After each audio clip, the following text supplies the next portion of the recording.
हाँ, तो चैप्टर 8 अपन जो तुलसीदास जी वाला चैप्टर था, गोस्वामी तुलसीदास जी वाला, इसके अपने व्याख्या वाला पोर्शन बहुत ही शानदार तरीके से कर लिया था। आई थिंक आप सबने उसको समझ लिया होगा अच्छे से, क्योंकि मैंने बहुत ही ज़्यादा अच्छी ऑथेंटिक लैंग्वेज में डाली है। अब इसके अंदर अपन जो इसके क्वेश्चन आंसर वाला पोर्शन है, जितने भी इंपॉर्टेंट क्वेश्चन पहले जो एनसीईआरटी बुक में जो चैप्टर के लास्ट में दे रखे होते हैं वो, प्लस 4-5 क्वेश्चन मैंने कुछ एक्स्ट्रा भी जोड़े हैं जो वेरी इंपॉर्टेंट है, जो आपके एग्जाम के पॉइंट ऑफ व्यू से आपको पढ़ना चाहिए, क्योंकि सिर्फ बुक के पीछे वाले क्वेश्चन से काम नहीं चलने वाला। इसलिए वो सभी का समावेश किया गया है इसके अंदर, आराम से पढ़ना है। चैप्टर वही अपना 2 रचनाएं, कवितावली और लक्ष्मण मूर्छा और राम का विलाप और गोस्वामी तुलसीदास जी का रोल लिखा गया। इनके अपन पढ़ेंगे प्रश्न उत्तर। पहले अपन बुक के पीछे वाले क्वेश्चन देखते हैं। पहला क्वेश्चन, कवितावली से उदित छंदों के आधार पर स्पष्ट करें कि तुलसीदास को अपने युग की आर्थिक विषमता की अच्छी समझ है। आर्थिक से समझ गए होंगे, मतलब उस टाइम की जो कंडीशन थी, लोग गरीब थे, गरीबी थी बहुत ज़्यादा, उसकी अच्छी समझ है। या फिर कवितावली के छंदों में अपने युग की आर्थिक एवं सामाजिक विषमता की अभिव्यक्ति हैं, कथन की पुष्टि कीजिए। बात दोनों ही सही है। आंसर देखते हैं। तुलसी की कवितावली से हमारी पाठ्यपुस्तक में उद्धृत छंद में कवि ने अपने समय की जो समाज था, उस समाज की आर्थिक दशा का स्पष्ट चित्रण किया है। उस समय भीषण गरीबी थी, जैसा कि अपने व्याख्या में पढ़ा था, बहुत ज़्यादा गरीबी थी। किसान के पास अनाज नहीं, नौकरों के पास नौकरी नहीं, जो व्यापारी थे उनके पास व्यापार नहीं, सब पढ़ा था अपने। वही है, भीषण गरीबी थी और लोगों को पेट भरने के लिए भोजन नहीं मिलता था। किसान मतलब किसान वणिक समझ गए, व्यापारी, भिक्षुक भिखारी तथा नौकरी पेशा वाले लोग, सभी को बेकारी फैली हुई थी, मतलब किसी को भी काम रोजगार नहीं था। ठीक है, पेट की भूख शांत करने के लिए लोग तरह तरह के काम करते थे। और मैंने अपने उस टाइम, आप चाहो तो लाइन लिख सकते हो कि तरह तरह का मतलब कुछ तो ऐसे काम भी जो समाज के लिए वाकई लायक भी नहीं थे, ऐसे ऊंच नीच काम भी करते थे, अपने बेटे बेटियों को बेच देते थे। लेकिन अब करें तो क्या करें, इतनी गरीबी थी। ठीक है, और कभी कभी तो अपनी संतान को बेचने के लिए भी बाध्य हो जाते थे, वो थी पेट की भूख। तो ये इस कथन की बिल्कुल यहाँ पर ऐसा लिख सकते हो, आपकी पुष्टि हुई है। ठीक है, बढ़िया क्वेश्चन बन गया। अगला है कि पेट की आग का शमन ईश्वर यानी कि राम भक्ति का मेघ ही कर सकता है। तुलसी का ये काव्य सत्य क्या इस समय का भी युग सत्य है? तर्क संगत उत्तर दीजिए। ये उस टाइम पर तुलसीदास जी की बात है कि आज भी ये तर्क संगत है, क्या ये बात सही है, ट्रू है? तो देखते हैं कि तुलसी ने कवितावली में अपने युग की गरीबी तथा भूखमरी का उपचार राम की भक्ति को बताया है। कि कहा था ना मैंने अपने जब व्याख्या पढ़ी थी उस टाइम ये कहा था तुलसीदास जी ने कि भाई ये जो गरीबी है, ये जो भूखमरी है लोगों की, ये है भगवान आप ही मिट सकते हो, क्योंकि बहुत बुरी हालत हो रखी है। किसानों के पास अन्न नहीं है, जैसे मैंने अभी आपको बताया, नौकरी करने वालों के पास नौकरी नहीं है, बहुत बुरी हालत है। तो राम की भक्ति करो, राम ही कुछ कर सकते हैं। ठीक है, मतलब भगवान ही कुछ कर सकते हैं। तुलसी का ये काव्य सत्य आज का युग सत्य नहीं हो सकता, आज का नहीं हो सकता, क्योंकि आज तो ऐसा नहीं चलेगा। आप भी समझते हो बहुत ज़्यादा हर चीज़ में कंपटीशन है, हर फील्ड में कुछ अपना कुछ अलग करना पड़ेगा तभी रोजगार मिलेगा, पॉपुलेशन इतनी ज़्यादा बढ़ गई है। ठीक है, तुलसी राम भक्त थे और अपने विश्वास के अनुरूप वो ऐसा कह सकते हैं, वो उनकी मतलब सीधी सी बात कहते हैं ना कि अपना देश स्वतंत्र है और सबके विचार भी स्वतंत्र है। आराम से जो आपकी मर्जी आए, जो कानूनी बात हो, जो संवैधानिक बात हो, आप कह सकते हो, रख सकते हो। लेकिन ये इनका विचार है, ये इनकी, क्योंकि राम के भक्त थे इसलिए राम को सब कुछ मानते थे, लेकिन ऐसा एक्चुअल में नहीं हो सकता। ठीक है, सिर्फ भक्ति करने से तो पेट कैसे पूजा होगी सबकी। आज का युग तो अर्थ प्रधानता का है, जो काम करेगा, मेहनत करेगा, वो ही कमा के खाएगा। ठीक है, समाज में शोषण का प्राधान्य है, शोषण हर जगह हो रहा है, करप्शन है, गरीब मारा जा रहा है। ठीक है, और धन की शक्ति राजसत्ता को भी नचाती है। जिसके पास पैसा है वो गवर्नमेंट को भी हिला देता है। ठीक है, ये तो आपने एग्जाम्पल देने की जरूरत नहीं है, बड़े बड़े आप पैसे वालों को देख लो, सारी कंपनियां वही संभाल रहे हैं आज, क्योंकि सरकार को वो नचा सकते हैं, उनके पास इतना पैसा है। और गवर्नमेंट भी तो चंदा लेती है, तो सबसे ज़्यादा चंदा वही देते हैं। ठीक है, तब राम की भक्ति मात्र से भूखमरी और गरीबी से छुटकारा होना एक असंभव कल्पना है। ऐसी कंडीशन में सिर्फ राम की भक्ति करके बैठ जाओ तो पार नहीं पड़ेगी। ठीक है, राष्ट्र कवि मैथिली शरण गुप्त हैं, वो राष्ट्र कवि मैथिली शरण गुप्त ना, वो कहते हैं कि बनता बस उद्यम ही विधि है, मिलती जिससे सुख की निधि है। अच्छा, ये थोड़ा सा मिसप्रिंट हो गया, यहाँ लिखना कि राष्ट्र कवि मैथिली शरण गुप्त भी कहते हैं, ये ऐसे हैं। ठीक है, ये मैं एक बार बॉक्स बना देता हूँ, ये पूरी बात एक साथ लिखनी है। राष्ट्र कवि मैथिली शरण गुप्त भी कहते हैं। ठीक है, एक एग्जाम्पल हो जाएगा, शानदार आंसर बन जाता है कि बनता बस उद्यम ही विधि है। ठीक है, मिलती जिससे सुख की निधि है। ठीक है, मतलब जो आप काम करोगे उसी से कुछ पार पड़ेगी।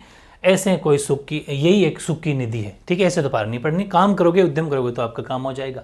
बढ़िया। तीसरा, तुलसी ने यह कहने की जरूरत क्यों समझी, धूत कहो अवधूत कहो राजपूतु कहो जोलहा कहो कहूँ काहू की बेटी से बेटा ने ब्याह।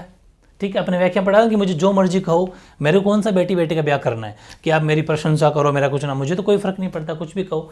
काहू की जाति बिगाड़ने सो, मैं किसी की जाति को नहीं बिगाड़ना चाहता।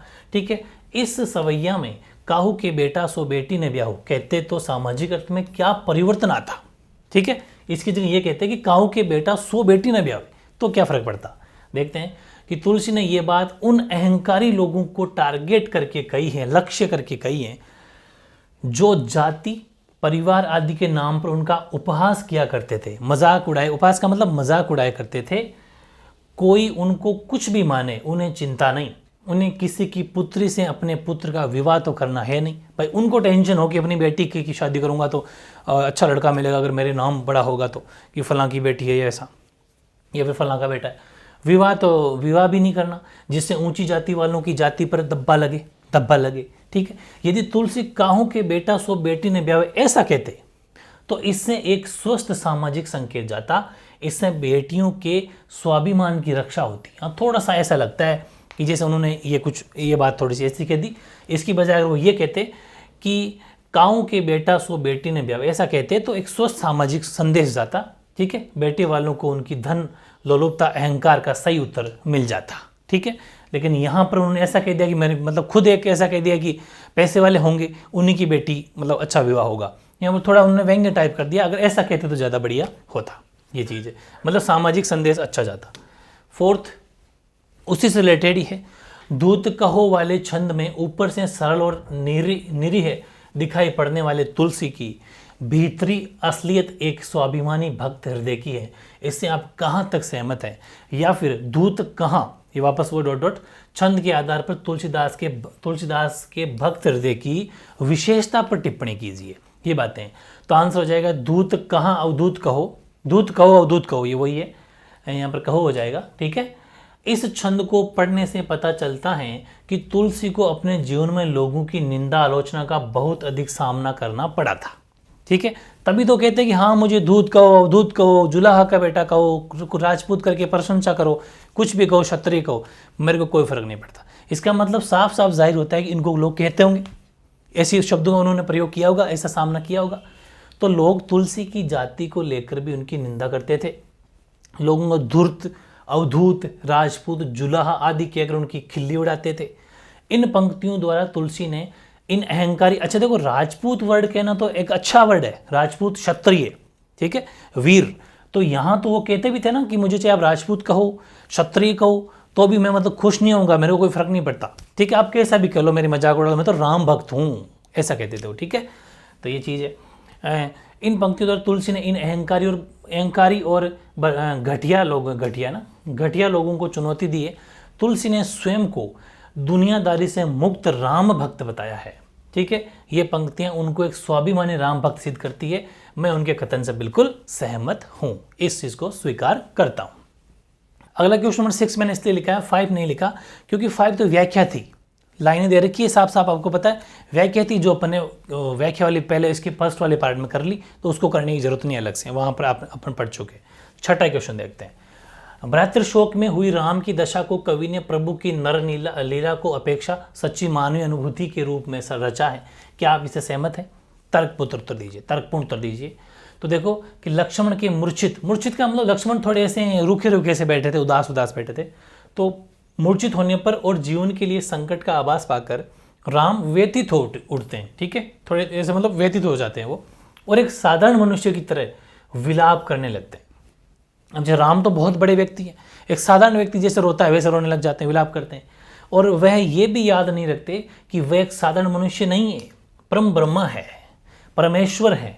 ठीक है, तुलसी ने यहाँ राम का चित्रण एक साधारण मनुष्य के रूप में ही किया है। ठीक है, परमेश्वर के रूप में नहीं किया।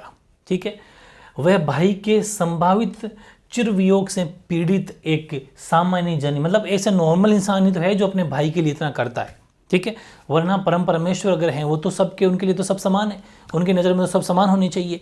सभी भाई हैं, सभी मतलब बेटे हैं या बेटियां सब एक जैसे हैं, मतलब क्योंकि भगवान है वो तो फिर यहाँ पर एक सामान्य जन की तरह लगते हैं। राम का ये रूप अत्यंत मनोहर है तथा एक सहृदय होने के नाते हम इससे सहमत हैं बिल्कुल, क्योंकि ऐसा हृदय भाव सभी के मन में होना चाहिए। एक भाई का भाई के प्रति प्यार होना चाहिए, रिस्पेक्टफुल है, हम इस बात से एग्री करते हैं। 7वां, शोकग्रस्त माहौल में हनुमान के अवतरण को करुण रस के बीच वीर रस का आविर्भाव क्यों कहा गया। अपने देखा था ना कि जैसे ही वो संजीवनी बूटी लेके आते हैं तो एकदम सभी खुशी से कहते हैं जैसे वीर रस आ गया। व्याख्या पढ़ा था, अगर आपको मेरे साथ में याद है तो पढ़ा हो तो आंसर बहुत ईजी हो जाएगा कि आधी रात बीत जाने पर भी हनुमान के संजीवनी लेकर न लौटने पर, संजीवनी बूटी है, जड़ी बूटी, ठीक है, आपको स्टोरी सुन रखी होगी कहानी, तो न लौटने पर राम अत्यंत व्याकुल होकर विलाप करने लगे कि रे यार अभी तक हनुमान नहीं आए, क्या होगा क्या होगा ऐसे। तो फिर बानर मतलब बंदर जो है, बानर भी राम की दशा देखकर बहुत दुखी थे, चारों ओर शोक का वातावरण था।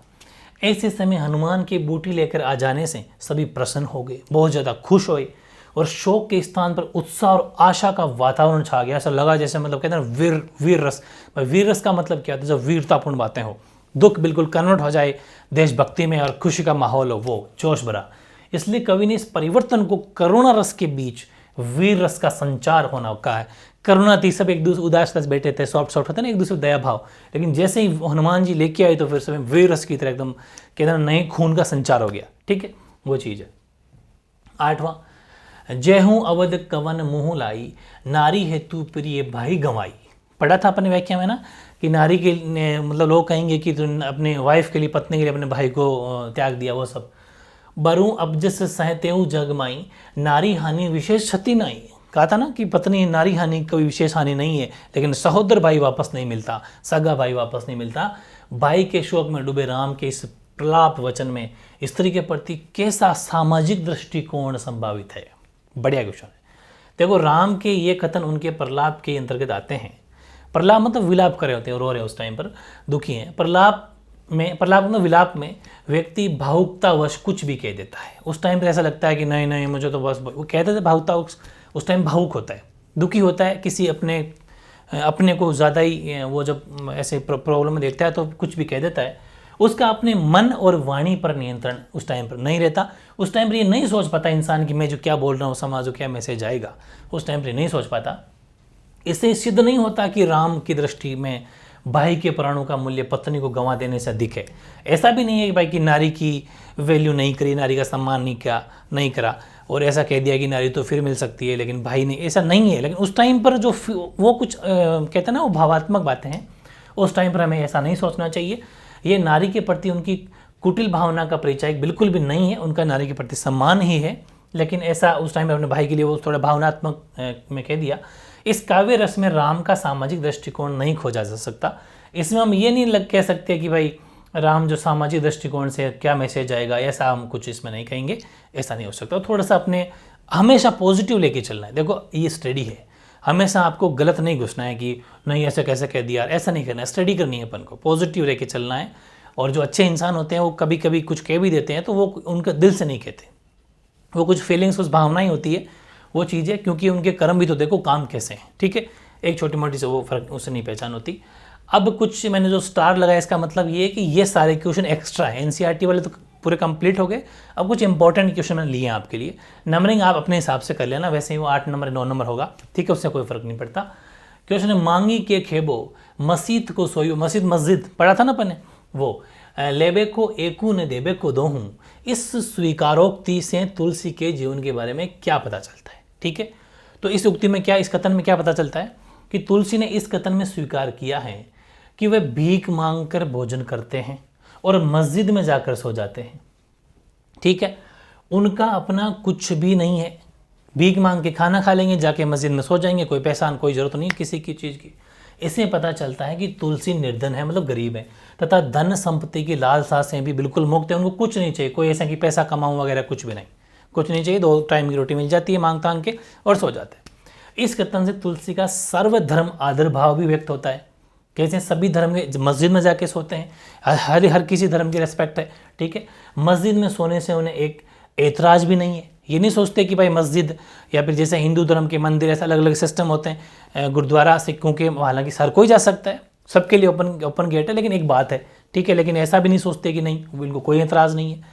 लेने को एक न देने को दो, ठीक है, लेने को एक न देने को दो से तुलसी की सांसारिक रीति नीति से विरक्ति व्यक्त होती है कि हमारे को क्या है, लेने को एक न कोई देने को दो, हमें क्या फ़र्क पड़ता है, आराम से कहते हैं हम तो फ़कीर हैं, झोला लेके चल देंगे, हमें क्या फ़र्क पड़ता है ना, वो वाली चीज़ है, हमारा क्या बिगड़ेगा। सुना होगा, काफ़ी फेमस है, समझ गए मैं क्या कहना चाह रहा हूँ। अगला क्वेश्चन है, राम लक्ष्मण के बिना स्वयं को कैसा अनुभव करते हैं, अथवा लक्ष्मण मूर्छा और राम का विलाप काव्यांश में लक्ष्मण के प्रति राम के प्रेम में कौन कौन से पहलू अभिव्यक्त हुए। हालांकि इससे रिलेटेड क्वेश्चन कर चुके हैं, लेकिन ये थोड़ा सा अलग है, थोड़ा बढ़िया क्वेश्चन आंसर लिखा है इसमें मैंने कि राम लक्ष्मण के सहयोग तथा शक्ति के कारण स्वयं को शक्तिवान मानते हैं। जब लक्ष्मण राम के साथ में रहते हैं तो अपने आप को शक्तिवान मानते हैं, ठीक है, लेकिन जब उनका वियोग होता है तो फिर उनको ऐसा महसूस होता है, जो चिड़िया वाला एग्जाम्पल दिया था ना, कि लक्ष्मण के मूर्छित होने पर उनके बिना वे अपने आप को शक्तिहीन मानते हैं। जैसे कि पक्षी के पंख काट दिए जाएं तो वे उड़ नहीं सकता, सर्प की मणि चली जाए तो वह शक्तिहीन हो जाता है, हाथी अपने काम सूंड के बिना नहीं कर सकता, इसी प्रकार राम लक्ष्मण के बिना रावण को युद्ध में नहीं हरा सकते, ठीक है, वे उसके बिना स्वयं को शक्तिहीन मानते। ये सारे एग्जाम्पल, चाहे वो सर्प की मणि वाला हो, पक्षी के पंख वाला हो, हाथी की सूंड वाला हो, ये सारे एग्जाम्पल, सूंड सही नहीं लिखा हो तो ध्यान रखना, जैसा बुक में लिखा मैंने आपको लिखवाया था व्याख्या में वैसा ही लिखना है, ठीक है, तो बहुत अच्छा आंसर है ये भी। अगला क्वेश्चन है, राम कौशल्या के पुत्र थे, अच्छे से ध्यान से समझना ना, और लक्ष्मण सुमित्रा के, इस प्रकार वे परस्पर सहोदर तो नहीं थे, यानी कि एक ही माँ के पेट से जन्मे हुए नहीं थे, फिर राम ने उन्हें लक्ष्य कर टारगेट कर ऐसा क्यों कहा, मिलई ने जगत सहोदर भ्राता, इस पर विचार करें, है ना। आंसर देखो भाई, राम ने कहा ना कि सब मिल सकता है, परिवार मिल सकता है, पत्नी मिल सकती है, लेकिन सगा भाई दोबारा अगर खो दिया तो वापस नहीं मिल सकता, ऐसा क्यों कहा, जबकि दोनों एक की माँ के पेट से तो नहीं जन्मे हुए। देखते हैं, राम और लक्ष्मण सहोदर नहीं थे, परंतु राम ने उनको सहोदर कहा है। लक्ष्मण को सहोदर कहकर राम उनके प्रति अपने प्रेम को व्यक्त कर रहे हैं। लक्ष्मण भी राम को अत्यंत प्रेम करते थे तथा उनका आदर, रेस्पेक्ट, सम्मान करते थे। वे वन मतलब जंगल में राम के साथ चले थे, ठीक है, चले आए थे। राम के प्रत्येक कार्य में उनका सहयोग रहा है, अतः अपने इसी स्नेहपूर्ण संबंध के कारण राम ने लक्ष्मण को एकदम सहोदर भाई, क्योंकि इतना काम तो सगा भाई कर सकता है, इसलिए इतना साथ में रहना, पूरा वनवास में उनके साथ में रहना 14 वर्ष तक, तो ये सारी बातें वो है, इसलिए उन्होंने कह दिया कि मेरा एक सगा भाई है, क्योंकि वही इनके इतना काम कर सकते हैं। अगला, तुलसी को महाकवि तथा रामचरितमानस को हिंदी का अद्वितीय महाकवि क्यों माना जाता है। वेरी इंपॉर्टेंट क्वेश्चन है। देखो कि तुलसीदास की लोक तथा शास्त्र दोनों में गहरी पैठ है, मतलब गहरी समझ है, गहरी पैठ है, ठीक है। उनको मानव जीवन व जगत की व्यापक अनुभव प्राप्त है, मानव जीवन का और जगत का पूरा अनुभव है, एक्सपीरियंस है। मार्मिक प्रसंगों की उनकी समझ अद्वितीय है, बिल्कुल। प्रकृति तथा जीवन का सजीव चित्रण उनके काव्य में हमें बिल्कुल देखने को मिलता है, ऐसा लगता है जैसे हम सामने ही बैठे हैं, इतनी शानदार इनकी रचनाएं हैं। तुलसी ने अपने समय में प्रचलित भाषाओं, काव्य रूपों, छंदों तथा पौराणिक कथाओं को अपने काव्य में सफलता के साथ में उतारा है। इन विशेषताओं ने तुलसी को हिंदी के महाकवि के पद पर प्रतिष्ठित कर दिया है, ठीक है। तो ये बहुत ही अच्छा आंसर है, आप आंसर लिख सकते हो इसका। और 12वां, लक्ष्मण मूर्छा और राम का विलाप प्रसंग के आधार पर लक्ष्मण के प्रति राम के प्रेम का वर्णन कीजिए, अथवा भातृशोक में विहल राम की दशा अपने शब्दों में लिखिए, ठीक है। ये बड़ा आंसर थोड़ा सा लिखा है मैंने, हालांकि इससे रिलेटेड क्वेश्चन थोड़े अपन ले चुके कि राम लक्ष्मण से अत्यंत प्रेम करते हैं। लक्ष्मण युद्ध में शक्ति प्रहार से मूर्छित हो जाने पर और वैद्य द्वारा सूर्योदय से पहले संजीवनी दिया जाना आवश्यक बता दिया कि सूर्योदय उदय होने से पहले संजीवनी ला के देना, वरना लक्ष्मण जी की जो है वो जान जा सकती है। और आधी रात हो चुकी थी, हनुमान जी पहुंचे नहीं थे तो टेंशन हो रही थी, ठीक है। वह बहुत हो जाने पर बहुत चिंतित है। जब आधी रात बीत जाने पर भी हनुमान जी संजीवनी लेकर नहीं लौटते तो वे व्याकुल होकर साधारण मनुष्यों की तरह शोकग्रस्त होकर प्रलाप करने लगते हैं, ठीक है। सीता का रावण द्वारा अपहरण हो जाने का अपयश तो वे भोग ही रहे थे, वो तो दुख था ही था इनको, और अब लक्ष्मण का अगर ये साथी अगर नहीं रहेंगे तो फिर कैसे बात पार पड़ेगी। अब हनुमान के समय पर न आने से उन्हें भाई की मृत्यु का शोक भी झेलना पड़ेगा, ऐसा उनको डाउट हुआ, ऐसा संदेह हुआ कि कहीं ऐसा नहीं हो जाए। लक्ष्मण के रहते हुए रावण को परास्त करके सीता को मुक्त करा लेते, लेकिन अब तो ये भी संभव हो गया। अपयश और शोक दोनों ही उनके कठोर हृदय को सहन करने होंगे। अब उन्होंने ये सोचा कि अब क्या करें, अपयश भी है, किसी सीता का अपहरण हो गया और लक्ष्मण भी चले जाएंगे तो फिर तो बहुत मुश्किल हो जाएगी, दोनों सहन करने पड़ेंगे। यदि उन्हें पता होता कि वन में लक्ष्मण का वियोग हो जाएगा, भाई उन्हें ये पता चलता कि लक्ष्मण भी एक दिन मेरे से वियोग हो जाएगा, तो वे पिता की आज्ञा का पालन ही नहीं करते, घर ही नहीं छोड़ते। जो वनवास उन्हें 14 ईयर्स का दिया था वो आते ही नहीं घर से, अगर उनको ये बातें इतना दुख झेलना पड़ता। लक्ष्मण अगर चला जाएगा ये पता चलता तो वह लक्ष्मण के बिना स्वयं को अत्यंत असहाय अनुभव करते हैं। पत्नी की अपहरण से भी अधिक दुखदायी उनके लिए भाई का विदेह है। ये चीज़ है, काफ़ी बढ़िया आंसर लिख दिया। एक की मैं कहता हूँ गागर में सागर, बड़ा सा आंसर आपके लिए, सब कुछ इसमें मर्ज है।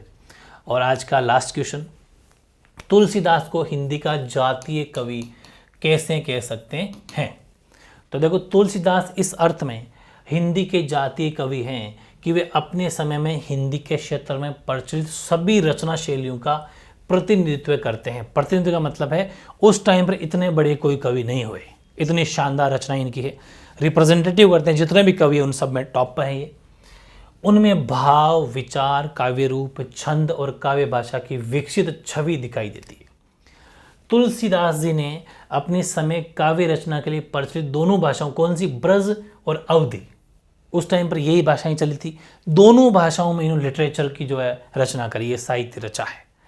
उन्होंने अपने समय की दोनों लोक प्रसिद्ध कथाओं सीताराम तथा राधा कृष्ण पर साधिकार रचनाएं प्रस्तुत की हैं। उनके काव्य में भावों, विचारों तथा छंदों की विविधता दिखाई देती है। ठीक है, काव्य छंद सब अलग अलग दिखाई देते हैं, सबका प्रयोग नजर आता है, मुहावरों का भी प्रयोग नजर आता है। महाकाव्य रामचरितमानस तुलसी की ही प्रबंधात्मक रचना है। आपको पता है ना, रामचरितमानस इन्हीं के द्वारा रचित है, बहुत बड़ी रचना। गीतावली, विनय पत्रिका गीत काव्य है। जीवन की हर परिस्थिति में यह ग्रंथ मार्गदर्शक की भूमिका निभाता रहा है।